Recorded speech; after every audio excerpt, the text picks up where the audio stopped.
Assalamualaikum warahmatullahi wabarakatuh.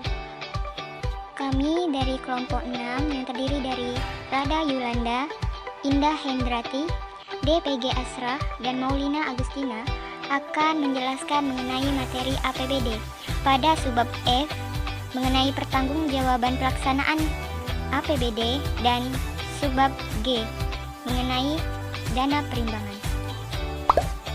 Pertanggungjawaban pelaksanaan APBD. Proses pertanggungjawaban pelaksanaan APBD dilakukan dengan menyusun laporan realisasi semester pertama dari anggaran pendapatan dan belanja.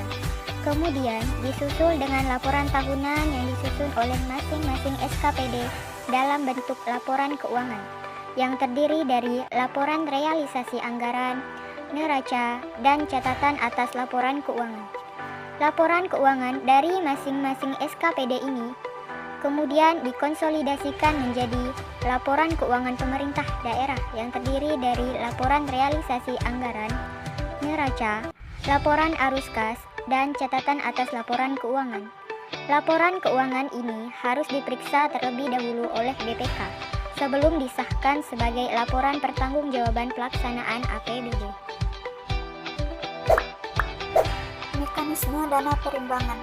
Dana perimbangan adalah dana sumbangan dari pendapatan APBN yang dialokasikan kepada daerah untuk mendanai kebutuhan daerah dalam rangka pelaksanaan desentralisasi.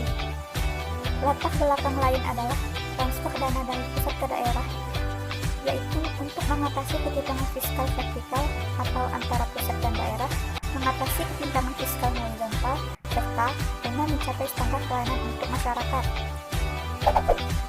Dana perimbangan mencakup dana bagi hasil, dana alokasi umum, serta dana alokasi khusus. Jumlah dana perimbangan ditetapkan setiap tahunnya dalam APBN.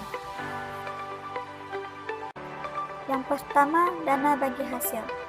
Dana bagi hasil adalah dana yang bersumber dari pendapatan APBN yang dialokasikan kepada daerah dengan angka persentase tertentu berdasarkan atas daerah penghasil untuk mendanai kebutuhan daerah dalam rangka pelaksanaan desentralisasi.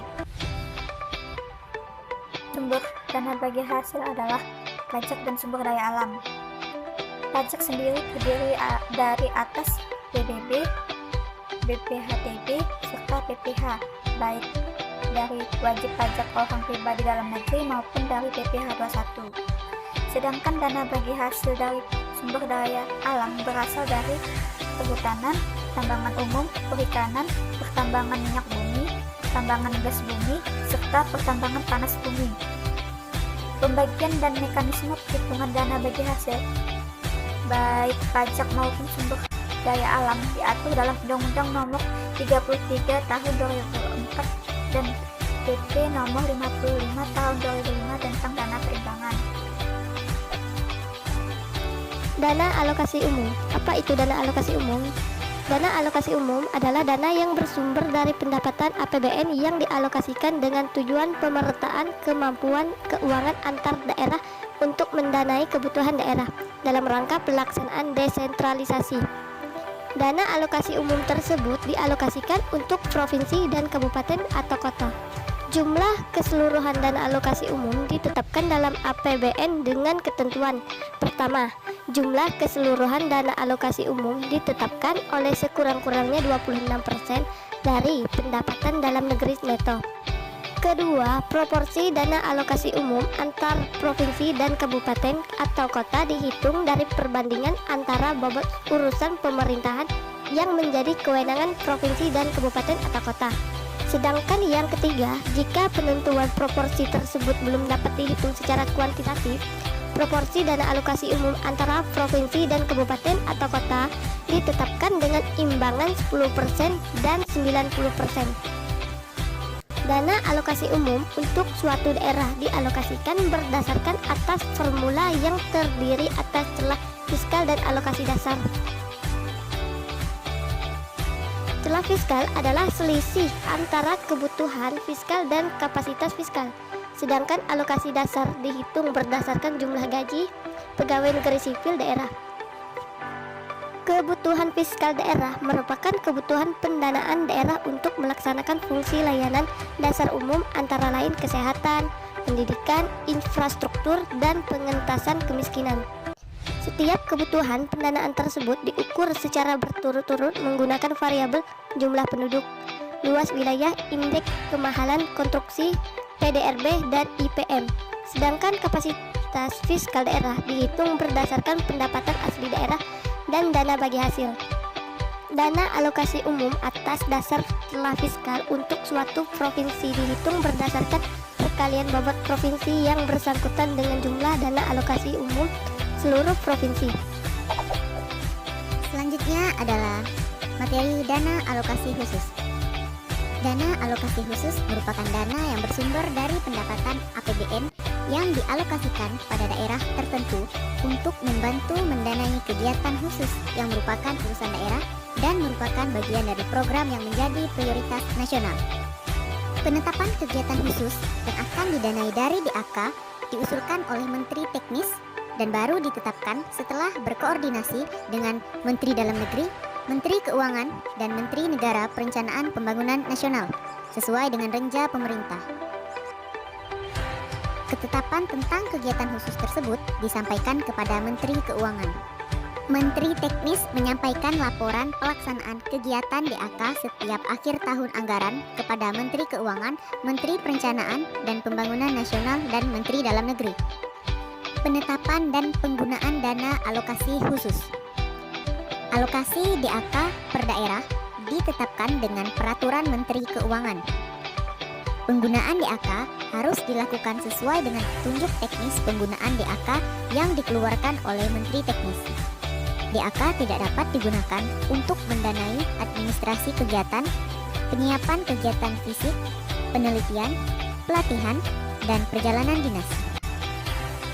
Ada beberapa kewajiban yang melekat pada daerah penerimaan DAK, yaitu daerah penerimaan DAK wajib mencantumkan alokasi dan penggunaan DAK-nya di dalam APBD, kecuali untuk daerah dengan kemampuan keuangan tertentu.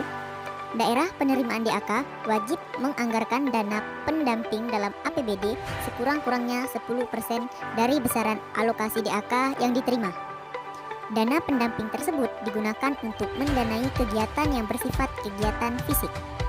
Kepala daerah penerima DAK harus menyampaikan laporan triwulan yang memuat laporan pelaksanaan kegiatan dan penggunaan DAK kepada Menteri Keuangan, Menteri Teknis, dan Menteri Dalam Negeri.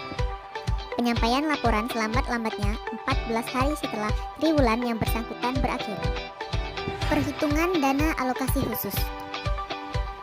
Setelah menerima usulan kegiatan khusus, Menteri Keuangan melakukan perhitungan alokasi DAK yang dilakukan melalui 2 tahap.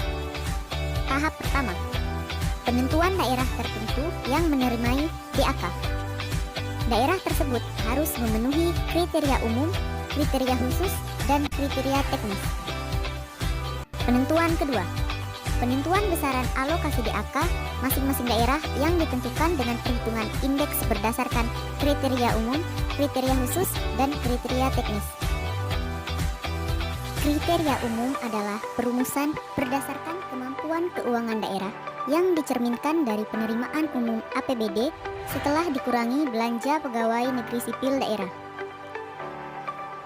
Kriteria khusus dirumuskan berdasarkan peraturan perundang-undangan yang mengatur penyelenggaraan, otonomi khusus, dan karakteristik daerah, serta berdasarkan indeks kewilayahan oleh Menteri Keuangan dengan mempertimbangkan masukan dari Menteri Negara Perencanaan Pembangunan Nasional dan Menteri Pimpinan lembaga terkait.